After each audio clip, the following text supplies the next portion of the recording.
Hey, what's up, Vox&Hops heads? I'm Matt, the vocalist of Cryptopsy, and you're listening to my podcast, Vox&Hops, where I sit down with fellow metal musicians to talk about their lives, music, and craft beer. Signs of the Swarm Asia Tour 2020 is still happening right now. There are only 3 shows left. Today, they're in Miyagi, Japan. Tomorrow, they're in Osaka, Japan. And it all finishes up on February 23rd in Tokyo, Japan. Signs of the Swarm Asia Tour 2020 is proudly brought to you by Slam Man Booking Asia, TM Music, and the Vox&Hops podcast. You should absolutely try to get out to one of these shows if you can. Signs of the Swarm, so extreme, and even better when they're in Asia. Just follow the link in the description of this podcast to buy your tickets. You will not be disappointed. Devastation on the Nation 2020 is less than 2 months away. Some of these shows have already sold out, and more of them are going to sell out. I can guarantee you that. Devastation on the Nation 2020 is proudly brought to you by Metal Festival Tours, Continental Touring, and the Vox&Hops podcast. This year's lineup is absolutely incredible, featuring Rotting Christ, Borknagar, Wolfheart, Abigail Williams, and Imperial Triumphant, and it's a party that you do not want to miss. You can get your tickets via the link in the description of this podcast, or you can simply go to metalfestivaltours.com. Speaking of a party you do not want to miss, for the 4 Canadian dates of Devastation on the Nation 2020, I have organized some craft beer parties. They are either pre-show parties or after-show parties. So the 4 shows where this is happening so far is in Vancouver, BC, in Toronto, in Montreal, and in Quebec City. For each of these shows, there is a Devastation brew that has been brewed for the event. All information on the Vox&Hops Devastation on the Nation craft beer parties is available on metalfestivaltours.com and via the link in the description of this podcast. Come out and party craft beer style with your fellow Vox&Hops heads, some of the Devastation on the Nation band members, crew members. It's going to be an absolute blast. If you're not familiar with all the bands on Devastation on the Nation 2020, Daniel DeFonts, the man behind Metal Festival Tours, the man behind Devastation on the Nation, and I have curated a Vox&Hops Spotlight on Devastation on the Nation official playlist, which is available on Apple Music and Spotify. This is your best way to get to know all of these bands. We have handpicked all the songs that we expect them to play, that we hope that they play. And if you do not know all these bands and you want to get better acquainted with them, this is the best way to start. The link to those are available in the description of this podcast as well.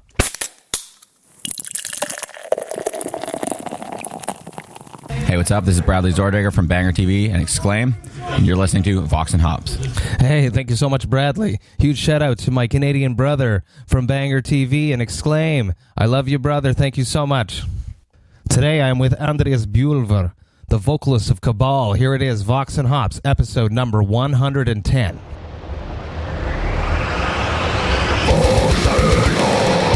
I warn you, what you are about to hear is very disturbing indeed.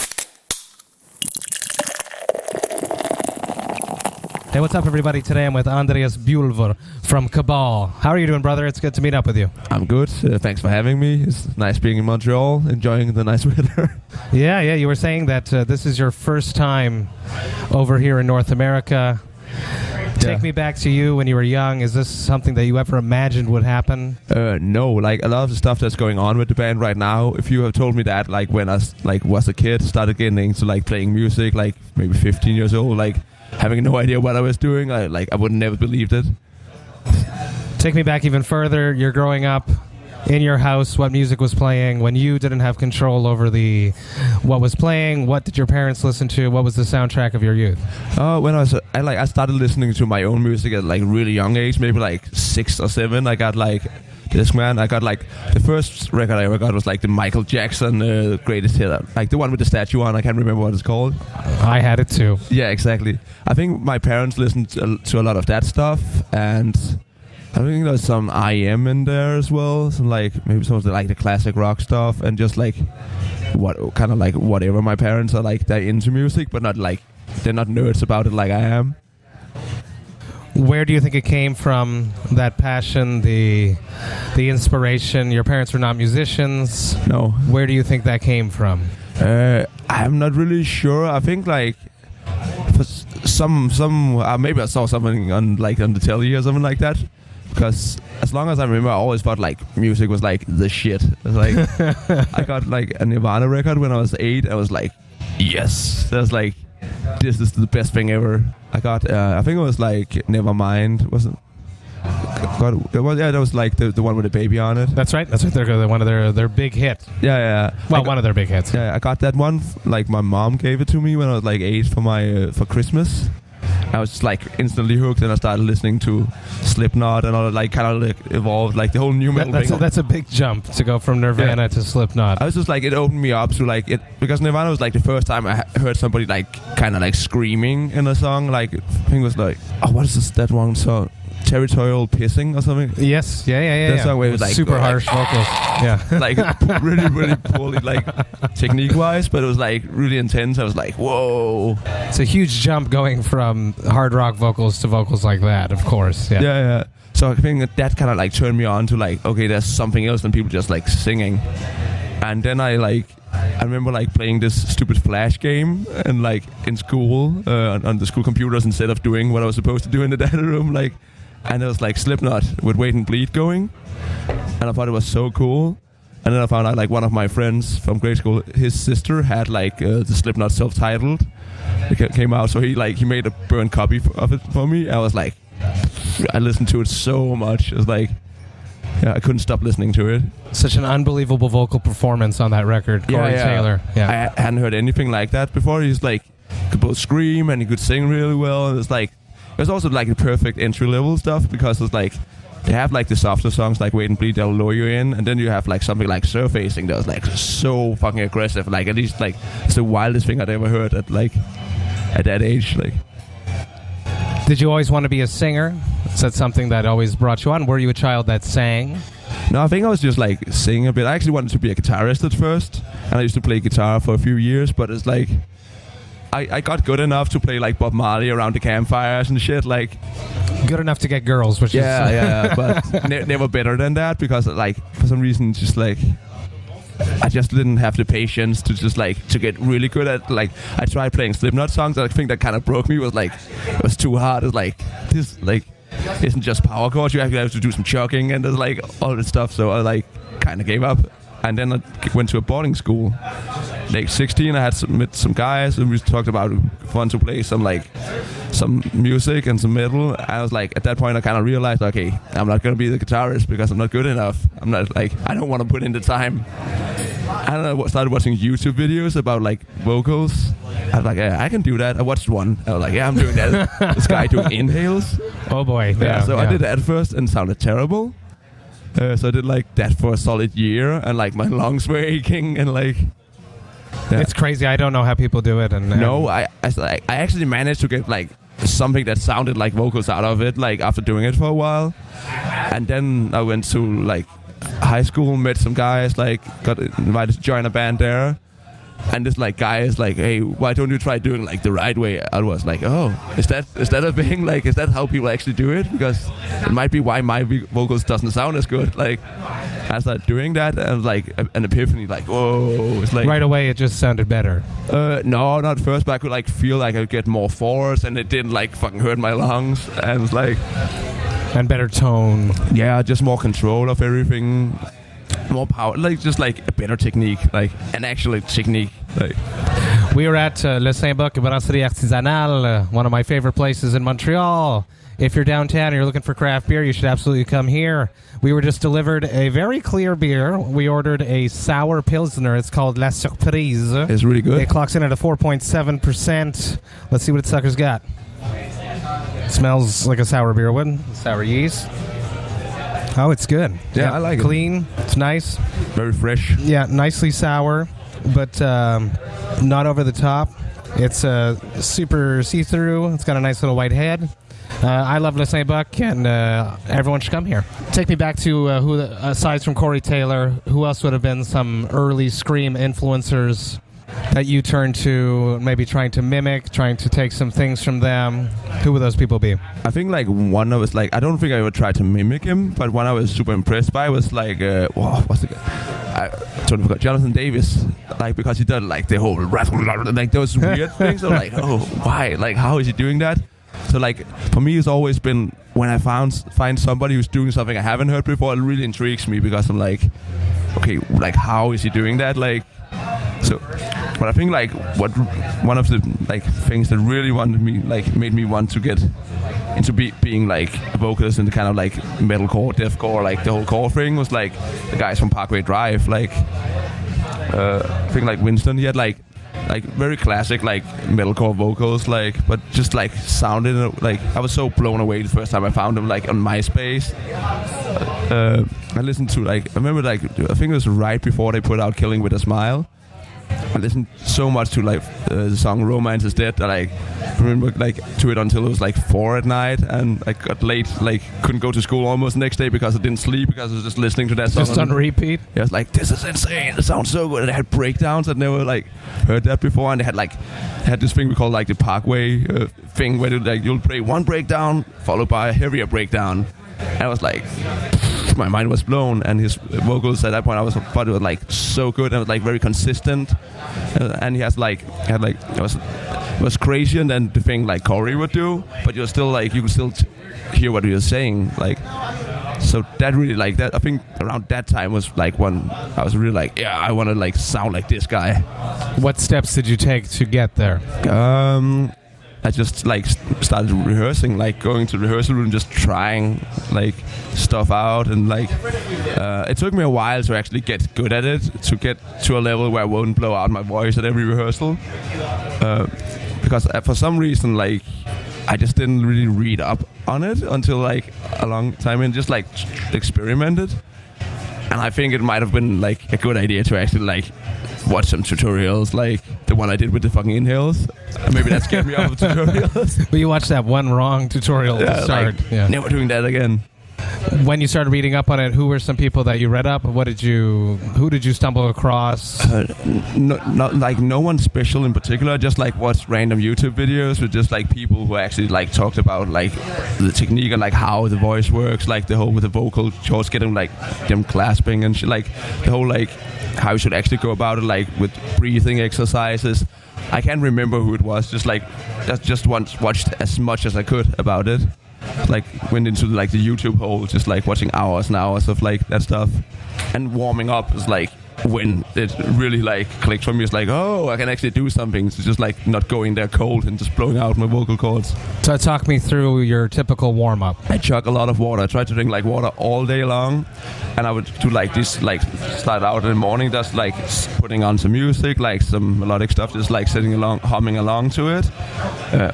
And then I like do some lip rolls and like some stretching, like some yawning, and like have this thing I like to do where take like a towel, grab my tongue and yank it.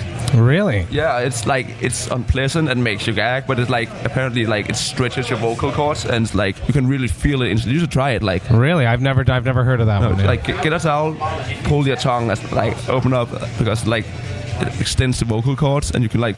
It's like if you're sore in your muscles and you're stretching and you can feel them kind of like releasing. It's the same kind of release it'll give you. That's sick. Yeah, it's I never heard of that one. Yeah. No, but it's good. It's like this I think it was like a Danish opera singer who like talked about it in some like television show I watched like at randomly at my parents' place. Like, I'm trying that. Crazy. That's crazy. Yeah, it's good. And then I try to. Because like screaming isn't like only in the voice, it's like a lot with like in the body as well. So I try to like do some push-ups and sit-ups and just like activate my core, because it's like I feel like that's where the vocals are coming from. It's all about the breath. Yeah, exactly. It's all about the breath. Yeah. Are you a craft beer enthusiast? I don't drink that much. Like I like good, like on my older days I've really started to appreciate like going out for good beer, like instead of the typical Danish things, like going out for 12 crappy beers and getting shit-faced versus a few good ones. Yeah, that's like. I am a huge fan of the Danish craft beer scene. Whenever I play in Copenhagen, I'm always super stoked. I hope to be close enough to go to Mikkeller. Yeah. But there are a whole bunch of other great breweries there. What would be some of the craft beer breweries from Denmark that you're a fan of? Like there's Mikkeller that's really good, and they also have some pretty cool. Like they have a ramen shop now, and like a Mexican like eating place. Like all of those places are really good, and you can get like the beers and some really good drinks that they make. That's so cool. Yeah. Like check those places out. They're really good and pretty affordable. Then there's this one thing I can't remember what it's called, but it's like this microbrewery that's in this hall. Do you know about Continental, like the Danish festival? Yes. Right out where that usually is. There's like a brewery that's really cool, where they like brew all the beer there, and you they have rotations. So like each month they'll have like 8 different beers they'll brew, and you can go out there and try them, and it like makes pretty good food as well. It's so fresh. It's like music, you know? Yeah. A brewer is an artist to me, and that's why I think metal and craft beer work so well together. Yeah. If Cabal could ever have their own craft beer brewed by a brewery, what would the beer be called, and what style of beer would it be? We actually talked about it because there's like Excellent. we know there's this guy who hit us up on Instagram who has a brewery, and it was like he wanted us to come by and play a show and have some beers, and like talking about maybe pitching like, hey, let's make a beer. And we'd probably make it like a really dark stout or something like that, because like we have this like thing where like we have this song called Black and Soil, so we thought about like making like a blackened stout or something like that, and making it like as dark as possible and like really heavy, because it like kind of represent the music. It's amazing. You should absolutely do that. Yeah. It's been something we've been talked about. Yeah, Cryptopsy's been wanting to make a craft beer for a very long time. Yeah. It still hasn't happened, so... Why? I don't know. I think that, like, you should be in a position to do it. I think so too. So anyone listening that wants to make a Cryptopsy beer, hit me up, please. Yeah. What should it be called then? Oh, we have so many. The easiest, Cryptopsy. Yeah, okay. The easiest. Shout out to Brad of Ingested Alumni for coming up with that one. Yeah. You guys just starting out. This is your first U.S. tour. Yeah. What would be a dream tour for Cabal? The perfect lineup. I think like I have to like give my our guitarist or main songwriter. He's not here because he's a full-time producer, so he can't tour because he's booked for the next year, and he would have like a lot of bands would have to like cancel their schedules. Like he can't go. Like, but I know he's like his favorite band in the world is Meshuggah. So in honor of him, I'm going to like Meshuggah Cabal. That's like that would be sick. Yeah. One of my favorite bands back in the day. Yeah, they're really I good. still love them to this day. Yeah. Really like innovative. It's crazy to think they've been around also since like the 80s. Like and they invented a style. Yeah. You know? It's also a wild. genre. Yeah, exactly. But it's also like wild that they used to play like this music kind of sounded like Metallica at first. It's true. It's true. You're right. Yeah. Yeah, it's weird, and then like I would love to like be on the fly on the wall like when like the shift happened, because it's such a drastic change. Yeah, it is for the better, but like. I guess they just found their own sound. Yeah, like they kind of like changed the whole soundscape of metal with it. Absolutely, which is insane. Yeah. Like, what would be some of your craziest tour stories? Let's start with a tour horror story. Oh, yeah. Something that has happened that you would never want it to happen again. Okay, that's like an easy one, because first time we actually toured, we've been in a band for like a handful of months, and our friends in Hexes wanted to invite us out. And we started out in Moldova, it's actually pretty cool. It's a weird country. We were in Chisinau, which is like the state capital, and they didn't even have street lighting. Well, no street lights. No, crazy. Not in the part of town we played in. It was kind of weird. Sketchy. Yeah, and then we had to go to the Ukraine the next day, and we had to cross the border. And at that point, I don't know if it still is, it was an active war zone. Shit. Yeah, I don't know why we agreed to go there, but we just wanted to go play shows, and we had to cross the border. And the first thing that happens is I go out of the car, want to hand the guard the passports, and he just looks at me, points at me, and goes marijuana. I'm like, no. And he repeats it marijuana. I'm like, no, dude. And he's like, yes, we get dog hunter. And they pulled us over, and they kept us there for 2 or 3 hours. And like they had submachine guns, and most of them didn't speak English, and they had to search everything. And one of the guys from Hexes, he had a joint like butt in his that's not legal, but it meant that they thought we were smuggling shit. Of course. So they just kept it there, went through all of our shit, kept dangling handcuffs in front of us, saying if we find. It was so scary, and at some point they kind of gave up. Because we obviously didn't have anything because we're not idiots. We're not smuggling that shit No. Any young aspiring musician out there listening to this, don't do it. Never fuck with borders. No drugs. It's not worth it. No, you don't want to go to prison in Ukraine. Get killed. I would No. And then afterwards, after they kept us there for so long, they found our merchandise and they started taking shirts gift, and we're just yeah. Please take it. Yeah, please. just take and let us go. Same. I have a very similar story. Eastern Europe, I can't remember the border. They pulled us over, and they started taking the van apart with screwdrivers to look inside the doors. And our driver, who was hired by the company that owns the van, Thomas, many Thomas Czech drivers, shout out to Thomas, love you. He was so pissed that they were fucking up his van, and they scratched it a bit. With inside, it doesn't matter, but they found nothing. And then finally we get through the border on the other side, and our tour manager, who was Moldovan, had weed underneath his foot in his flip-flop. No, what an idiot. I know. Why? This was I like smoking weed.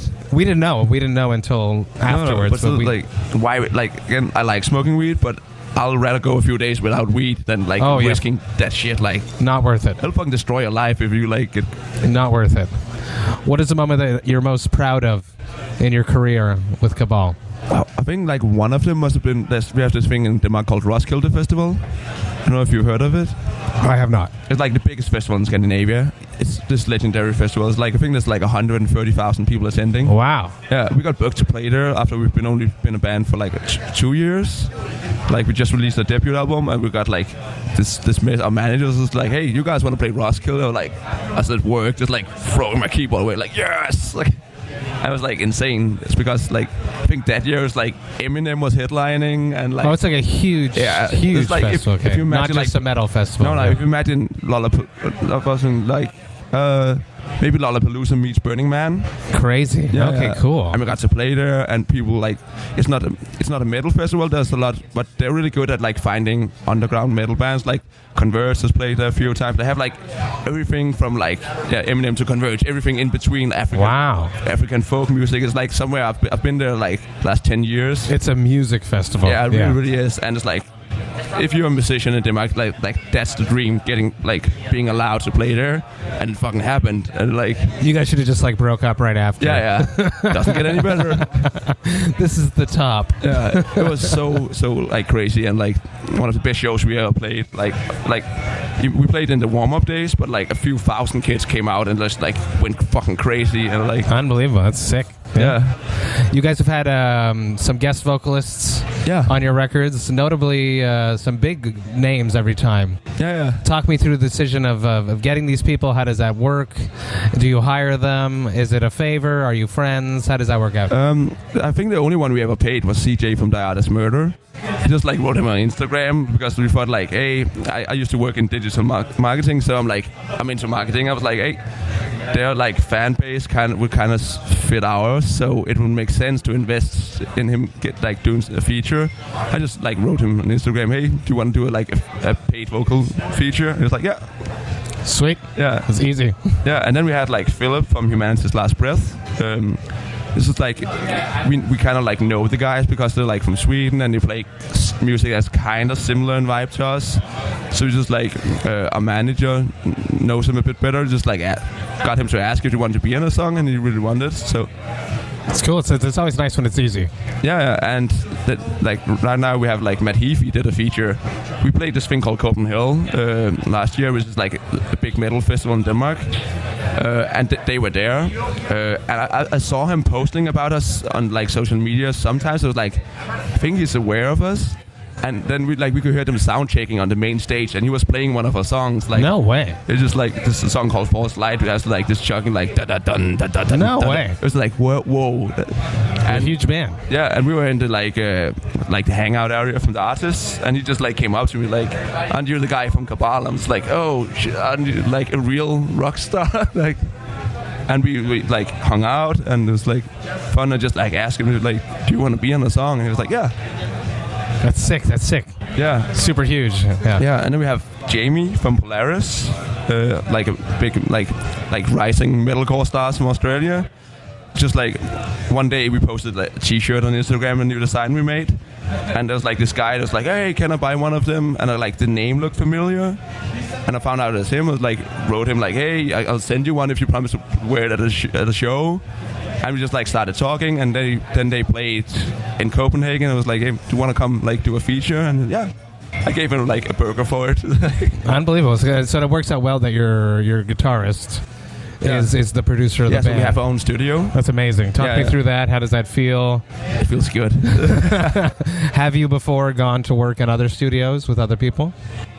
I have in other projects, but with Cabal we do everything in-house.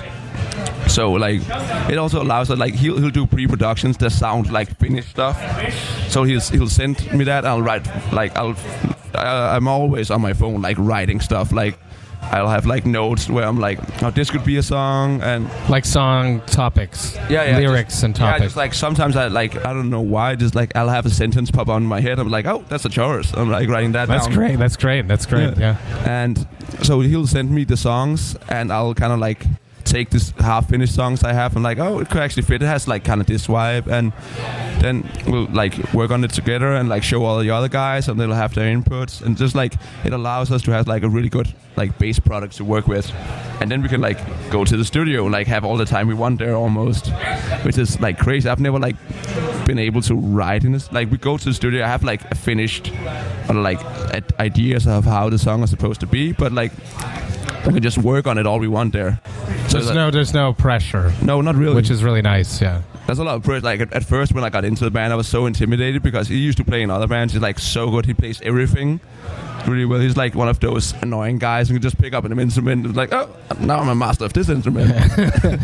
Let me play this African flute. And his dad is also like a really big 80s like pop star from Denmark. He wrote all the like, we will always joke that like he wrote the meta for like Danish 80s music. Really? Yeah. So it's while in the studio, like where we're recording, I think like one Danish song that won like the European what's it called, like Grand Prix, music Grand Prix, like a Grammy is it was the American version. Was recorded there. So there's like millions of records being sold from there. There's like this one thing I always tease him with, this kid's CD called "Oh Monkey" with like kids songs on. It's recorded there. I had that as a kid. Everyone had it. And our guitarist Chris was like, he was a kid when it was made, so he was singing chorus in some of the songs. He's on it. Yeah. Unbelievable. Yeah. And the funny thing is, like, every time I do our press text and like a bios, so I always write Chris X O Monkey in it and send it to him because it's like the biggest thing he's ever done. That's crazy. You mentioned that you used to work in digital marketing. Yeah. Talk me through that and how you have brought those skills that you learned there and have applied it to Cabal. I actually think it was like a bit the other way around. Like, I started like doing stuff like in my own bands, just like experimenting. I have like a bachelor's degree in communications and digital medias. So I kind of like dipped my toes into that. Like while doing that, I started playing music more seriously. So I started like taking some of that stuff, using it in bands, and then I like found out, oh hey, I can like know how to do this. And then like through the music, I like met people and like got like some jobs in the music industry, and took the stuff I learned from being in bands and used it there. Obviously got better, and every time I would learn something new, I'd like apply it back to the band. That's awesome. That's awesome. It helps us a lot, I feel like. What's the, if for a kid listening at home, young band just starting, they're ready to start playing shows, what would be the best marketing tip you can give them? Make Facebook ads, like make sure to build a following. It doesn't have to be Facebook ads, but just like take it seriously. Like realize that like music is a product that you're trying to sell, and like if you want to sell something, people need to know it's there. So the whole thing of like, yeah, we'll play shows and we'll get discovered. I guess in theory it could happen, but I don't think it will. So like make sure that like the right people see your music, and like digital marketing is a good way of doing it because social media is fucking huge. So like spend time like learning how to do that stuff and promoting yourself. Like don't like you could run around with flyers, but the thing is like the other way you can be more selective in your targeting and say okay we play this kind of music, then maybe Slipknot fans would be interested in it. Like be analytic about it, like, and also like being in a band is a job. Like that's some like hard to swallow truth. Like pill I had to like swallow as well. I probably like we're gonna be rock stars, we're just gonna play music, and a lot of that shit is just like being in a band is like 80% unpaid office work. A lot of the problems comes down to a lot of people in bands, musicians are artists. Yeah. And they are slightly autistic. Yeah. And are not good with people. No. And think that people should just appreciate their art. Yeah, but it's not going to happen unless it's like a 1 in a million chance that you're going to play that show and that someone's going to see you and sign you. Exactly. So it's like people, like you might have the best music in the entire world, but if nobody knows it's there, like how is it going to spread? Like I've interviewed many people, over 100. Out of that, there is one person that told me I played a show and I got signed. Yeah. And that's Ailstorm.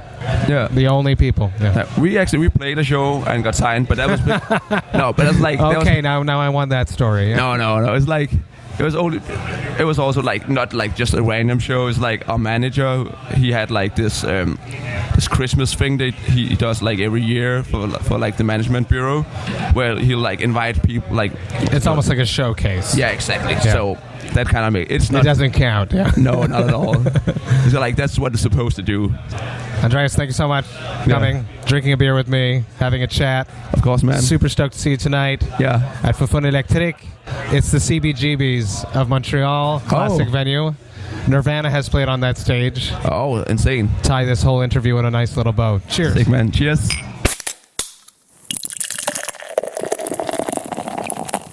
Hey, thank you all so much for listening right to the end. You know that I love and appreciate that. Andreas is such a sick vocalist. I love meeting new people. I had never heard of Cabal before. Setting up this interview, which was graciously set up for me by Bradley from Banger TV. So a huge shout out to you, Brad.